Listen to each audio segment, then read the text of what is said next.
തീവ്ര വോട്ടർ പട്ടിക പരിഷ്കരണത്തിനെതിരെ ഈ രാജ്യത്തെ ജനങ്ങൾക്ക് മുന്നിൽ തൊണ്ടകീറി വെള്ളം വറ്റിച്ചുകൊണ്ട് ഒരു ശബ്ദം ഉയർന്നിരുന്നു. അത് കേവലം പ്രതിപക്ഷ ശബ്ദമല്ല, ജനപക്ഷ ശബ്ദമായ രാഹുൽ ഗാന്ധിയുടേതായിരുന്നു. അദ്ദേഹം എണ്ണി കണക്കുകൾ നിരത്തി ഈ രാജ്യത്തോട് വിളിച്ചു പറഞ്ഞു, ഇവിടെ BJP തെരഞ്ഞെടുപ്പ് കമ്മീഷനെ വെച്ച് നടത്തുന്ന പരിഷ്കരണമല്ല, മറിച്ച് വോട്ട് കൊള്ളയാണെന്ന്. ആ കൊള്ളയിലൂടെ അവരെടുത്ത് കളയുന്നത് നമ്മുടെ ന്യൂനപക്ഷ ജനങ്ങളെയാണ്. അതിൽ വാദങ്ങളും മറുവാദങ്ങളും വന്നിട്ടും തലങ്ങും വിലങ്ങും കോടതികൾ കയറി ഇറങ്ങിയിട്ടും ഇപ്പോഴാണ് പ്രതിപക്ഷത്തിന് ഒരു തെല്ലാശ്വാസമായിട്ട് സുപ്രീം കോടതിയിൽ നിന്നും ആ വാക്ക് വരുന്നത്. ബംഗാൾ തീവ്ര വോട്ടർ പട്ടിക പരിഷ്കരണത്തിൽ വാദം കേട്ട സുപ്രീം കോടതി പറഞ്ഞത് അപ്പീൽ ട്രൈബ്യൂണലുകൾ രൂപീകരിക്കണം എന്നാണ്. അതായത് വോട്ടർ പട്ടികയിലെ ഒഴിവാക്കലുകൾക്കെതിരെയുള്ള അപ്പീലുകൾ കേൾക്കാൻ വേണ്ടി മാത്രം ഒരു സംവിധാനം ഒരുക്കാമെന്നാണ് സുപ്രീം കോടതി ഇപ്പോൾ ഉത്തരവ് ഇറക്കിയിരിക്കുന്നത്. ഇതോടെ വോട്ടർ പട്ടികയിലെ ഒഴിവാക്കലുകൾക്കെതിരെയുള്ള അപ്പീലുകൾ ഈ ട്രൈബ്യൂണലുകൾ കേൾക്കുകയായിരിക്കും. ബംഗാളിലെ തീവ്ര വോട്ടർ പട്ടിക പരിഷ്കരണവുമായി ബന്ധപ്പെട്ട ഹർജികൾ പരിഗണിക്കുന്നതിനിടയിലാണ് സുപ്രീം കോടതിയുടെ ഈ നിർണായക ഇടപെടൽ എത്തിയിരിക്കുന്നത്. അപ്പീൽ ട്രൈബ്യൂണലുകൾ രൂപീകരിക്കാനാണ് നിർദ്ദേശം. നിലവിൽ വോട്ടർ പട്ടികയിൽ നിന്നും ഒഴിവാക്കപ്പെട്ടവർക്ക് തുടർ നടപടികൾക്കായി ട്രൈബ്യൂണലുകളെ സമീപിക്കാമെന്നും അവരുടെ പരാതികൾ ട്രൈബ്യൂണലുകൾ കേൾക്കണമെന്നുമാണ് സുപ്രീം കോടതിയുടെ നിർദ്ദേശം. അപ്പീൽ കേൾക്കുവാൻ സ്വതന്ത്രമായൊരു സംവിധാനത്തിന്റെ അഭാവം നിലവിലുണ്ട് എന്ന ബംഗാൾ സർക്കാരും കേസുമായി ബന്ധപ്പെട്ട ഹർജി നൽകിയവരും നേരത്തെ തന്നെ കോടതിയെ അറിയിച്ചിരുന്നു. ഈ ആശങ്കകൾ കൂടി പരിഗണിച്ചുകൊണ്ടാണ് സുപ്രീം കോടതിയുടെ ഈ ഇടപെടൽ ഉണ്ടായിരിക്കുന്നത്. ബംഗാളിലെ വോട്ടർ പട്ടികയിൽ വ്യാപകമായ ക്രമക്കേടുകൾ നടക്കുന്നുവെന്ന പ്രതിപക്ഷം ആരോപണം ഉന്നയിച്ചിരുന്നു. ഇന്ത്യയിലെ യോഗ്യരായ ജനങ്ങളെ വോട്ടർ പട്ടികയിൽ ഉൾപ്പെടുത്തുകയും യോഗ്യരല്ലാത്ത ആളുകളെ ഒഴിവാക്കാൻ വേണ്ടി രൂപകൽപ്പന ചെയ്തതാണ് തീവ്ര വോട്ടർ പട്ടിക പരിഷ്കരണം എന്ന് പറയുമ്പോഴും അവിടെ തഴയപ്പെട്ടത് ന്യൂനപക്ഷങ്ങളും ഒപ്പം പ്രതിപക്ഷ സ്വാധീനമുള്ള മേഖലയിലുള്ള വോട്ടർമാരുമായിരുന്നു. 2002 വോട്ടർ പട്ടിക അടിസ്ഥാനത്തിൽ നടത്തുന്ന തീവ്ര വോട്ടർ പട്ടിക പരിഷ്കരണത്തിൽ 11 രേഖകളാണ് സമർപ്പിക്കാനായിട്ട് ഉത്തരവ് തെരഞ്ഞെടുപ്പ് കമ്മീഷൻ ഇറക്കിയത്. ആധാർ ഒഴിവാക്കിക്കൊണ്ടുള്ള ഈ പരിഷ്കരണത്തിനെതിരെ പലതവണ കോടതികൾ വടിയെടുത്തുവെങ്കിലും അതൊക്കെ തെരഞ്ഞെടുപ്പ് കമ്മീഷൻ പുല്ലുപോലെ തട്ടിക്കളയുകയായിരുന്നു. ഇതിനെതിരെ രാഹുൽ ഗാന്ധി നടത്തിയ പടയോട്ടം ആരാരും കാണാതെ പോകരുത്. കൃത്യമായ ഡാറ്റ വെച്ചായിരുന്നു രാഹുൽ രാജ്യത്തിന് മുന്നിൽ വോട്ടർ പട്ടിക പരിഷ്കരണത്തിന്റെ ദോഷങ്ങളെ കുറിച്ച് എടുത്തെടുത്ത് പറഞ്ഞത്. തീവ്ര വോട്ടർ പട്ടിക പരിഷ്കരണത്തിനെതിരെ രാഹുൽ ഗാന്ധി നയിച്ച പോരാട്ടത്തിന് കൂടിയുള്ള വിജയമാണ് സുപ്രീം കോടതി ഈ ട്രൈബ്യൂണൽ രൂപീകരിക്കാനുള്ള ഉത്തരവ്. ഈ വിഷയത്തെക്കുറിച്ച് രാഹുൽ ഗാന്ധി വിവരിക്കുന്ന ഒരു ചെറിയ വീഡിയോ കൂടി താഴെ ചേർക്കുന്നു, കണ്ടു നോക്കാം. नमस्कार, मैं राजनीतिक परिवार में पैदा हुआ. जब मैं छोटा सा था 1980 में प्रियंका और मैं घर में लेई बनाते थे, रात को निकलकर पोस्टर चिपकाते थे. चुनाव समझता हूँ. 20 साल से मैं स्वयं चुनाव लड़ रहा हूँ. पोलिंग कैसे होती है, पोलिंग बूथ कैसे मैनेज किया जाता है, वोटर लिस्ट, फॉर्म 17, ये सब मैं गहराई से समझता हूँ. कुछ समय पहले हमें दाल में काला लगा. चुनाव के नतीजे आते थे, मूड एक तरीके का होता था, रिजल्ट दूसरे तरीके का. मुझे याद है उत्तराखंड में हम चुनाव हारे. बाद में मैंने कैंडिडेट से पूछा कि जहां रोड शो हुआ था वहां जाके देखिए हमें कितने वोट मिले. हजारों लोग आए थे, पोलिंग बूथ में किसी ने वोट नहीं किया. ये असंभव था, ये हो ही नहीं सकता. उसके बाद छत्तीसगढ़ और मध्य प्रदेश के रिजल्ट, हमें लगा कुछ ना कुछ गलत हो रहा है. 2018 में मध्य प्रदेश में चुनाव होता है, हम जीतते हैं. हमारी सरकार चोरी हुई थी. 2023 में चुनाव होता है, मैंने अपने आंखों से भारत जोड़ो यात्रा में देखा भयंकर एंटी इनकम्बेंसी और हमें 65 सीट मिलते हैं. इम्पॉसिबल, हो ही नहीं सकता. और फिर महाराष्ट्र में पहली बार हमें सबूत मिला. विधानसभा और लोकसभा के बीच में जादू से नए वोटर आते हैं और जहां भी इन नए वोटर्स ने वोट किया वहां वोट बीजेपी को गया. महाराष्ट्र चुनाव के बाद जब हमें डाउट हुआ, हमारे गठबंधन के सारे नेताओं ने प्रेस कॉन्फ्रेंस किए और हमने इलेक्शन कमीशन से कहा कि आप हमें वोटर लिस्ट दीजिए, वीडियो रिकॉर्डिंग दीजिए. इलेक्शन कमीशन ने मना किया. ना उन्होंने हमें वोटर लिस्ट दी और ना उन्होंने वीडियो रिकॉर्डिंग दी. डाउट हुआ, क्यों नहीं दे रहे, क्या कारण है? तो हमारे दिमाग में सवाल उठा, क्या इलेक्शन कमीशन बीजेपी की मदद कर रहा है?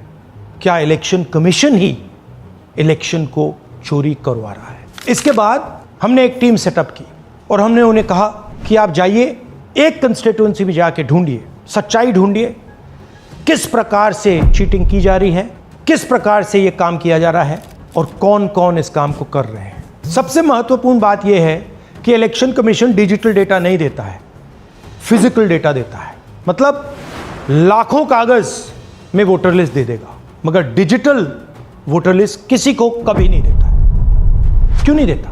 कारण क्या है?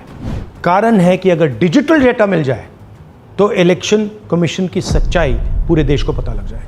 हमने टीम को बताया, मैंडेट दी कि आप जाके चेक कीजिए, आप 5-7 सीटों पे पता लगाइए कि चीटिंग हुई, और अगर हुई तो कैसे हुई। टीम ने हमें एक दिन बताया कि 5-7 सीटों पे काम किया ही नहीं जा सकता। क्यों? मैंने उनसे पूछा क्यों नहीं किया जा सकता। उन्होंने मुझे ये कागज दिखाए। ये जो कागज हैं, ये एक लोकसभा के कागज नहीं है, ये एक विधानसभा के कागज है, और इन कागजों को हमने मैन्युअली सॉर्ट करना पड़ा, और पूरा का पूरा काम जो हुआ है इसमें 6 महीने लगे हैं, और एक असेंबली सीट में हम ये काम कर पाए हैं। क्यों? क्योंकि डिजिटल डेटा नहीं दिया जाता। अगर इलेक्शन कमीशन ने हमें डिजिटल डेटा दिया होता तो हम ये कार्रवाई पूरे देश में, हर लोकसभा में, हर विधानसभा में 15 मिनट में करके दिखा देते। हमारे पास अनलिमिटेड रिसोर्सेज नहीं है, इसलिए हमने ये रिसर्च सिर्फ एक लोकसभा में, एक विधानसभा सीट में की। मगर मुझ में अब पूरा भरोसा है कि ऐसी 100 से ज्यादा सीटें हैं हिंदुस्तान में। जो यहां हुआ है उन सीटों में भी हुआ है। और याद रखिए, अगर बीजेपी को 10-15 सीटें कम आती तो आज नरेंद्र मोदी प्रधानमंत्री नहीं होते, इंडिया गठबंधन की सरकार होती। जांच ने 5 तरीके की चोरी पकड़ी है। डुप्लीकेट वोटर, जिसका मतलब एक वोटर के नाम वोटर लिस्ट में अनेक जगह आ रहे हैं। फेक एड्रेस, मतलब एड्रेस है ही नहीं, या फिर house number 0। Bulk voter in single address, मतलब एक छोटे से घर में 40, 50, 60 लोग रह रहे हैं। इनवैलिड फोटोज, छोटी सी फोटो है या फिर फोटो ही नहीं है, और वो जो छोटी फोटो है वो दिखती भी नहीं है। कौन है, किसका चेहरा है, नहीं पता लग सकता। Misuse of form 6। Form 6 first time voters के लिए होती है, मतलब जिनकी एज 18-20 साल की हो, मगर वोटर लिस्ट में 90 साल के लोग फॉर्म 6 का प्रयोग कर रहे हैं। चुनाव में 6,50,000 वोटर थे, उसमें से 1 लाख चोरी के थे। अब मैं आपको 5 उदाहरण देता हूं। ये देखिए, गुरकीरत सिंह डांग, इसका नाम 4 अलग अलग बूथों पे आता है। ये कैसे हुआ और क्यों हुआ? एक और उदाहरण, विशाल सिंह, वाराणसी में वोटर लिस्ट में नाम है और बेंगलोर में 2 बार वोटर लिस्ट में नाम आता है। क्या ये वाराणसी में वोट कर रहे हैं या बेंगलोर में वोट कर रहे हैं या दोनों जगह वोट कर रहे हैं? एक और उदाहरण देखिए, हाउस नंबर 0। तो आपने कभी सुना है हाउस नंबर 0? हमने तो नहीं सुना था, मगर बेंगलोर में हजारों हाउस नंबर 0 हैं वोटर लिस्ट पे। हाउस नंबर 35 की कहानी सुनिए। छोटा सा घर है, ज्यादा से ज्यादा 4 लोग रह सकते हैं, मगर इस 35 में 80 लोग वोटर लिस्ट में रजिस्टर्ड है। ये ERO ने कैसे अप्रूव किया, क्यों अप्रूव किया, पता लगाना है। अच्छा, अब ये देखिए वोटर लिस्ट, इनकी फोटो देखिए, या फोटो है ही नहीं या फिर छोटी छोटी फोटो है जो दिख नहीं सकती। इन वोटर आईडीज पे वोट दिया गया है। अब मैं आपको बताता हूं शकुन रानी की कहानी। फर्स्ट टाइम वोटर बनी है, 70 साल की आयु है। एक बार फॉर्म 6 का प्रयोग किया और उसके कुछ ही महीने बाद दूसरी बार फॉर्म 6 का प्रयोग होता है। 2 बार इनका नाम वोटर लिस्ट में आता है और फर्स्ट टाइम वोटर की लिस्ट में आता है। ये फर्स्ट टाइम वोटर हो ही नहीं सकती। तो क्या शकुन रानी जी ने वोट किया या किसी और ने शकुन रानी जी के लिए वोट किया? ये ही छुपाने के लिए CCTV का डेटा हमें नहीं दिया जा रहा है। और ये शकुन रानी जी अकेली नहीं है, ऐसे हजारों लोग हैं जिन्होंने फॉर्म 6 का प्रयोग करके 2-3 बार वोटर लिस्ट में नाम डाला है। हमने पहले इलेक्शन कमीशन से इलेक्ट्रॉनिक वोटर लिस्ट मांगी थी, CCTV फुटेज मांगी थी। उन्होंने अपना काम नहीं किया, हमें नहीं दिया। फिर हमने अपना इन्वेस्टिगेशन कराया, RTI भरे और हमारे पास डेटा आया। भाई और बहनों, सच्चाई यह है कि हिंदुस्तान में इलेक्शन कमीशन और बीजेपी मिलकर इलेक्शन चोरी कर रहे हैं। ये पूरा का पूरा सबूत ब्लैक एंड व्हाइट में आज हमने आपको दिया है। इलेक्शन कमीशन जानता है कि हमने उनकी चोरी पकड़ ली है, इसीलिए SIR आया है। ये SIR जो है इंस्टीट्यूशनलाइज चोरी है। इलेक्शन कमीशन खुलकर बिना डरे बीजेपी के साथ मिलकर चोरी कर रहा है। और ये जो SIR है, इसका लक्ष्य गरीबों का जो हक है, उनका वोट जो है, उनसे चोरी करने का है।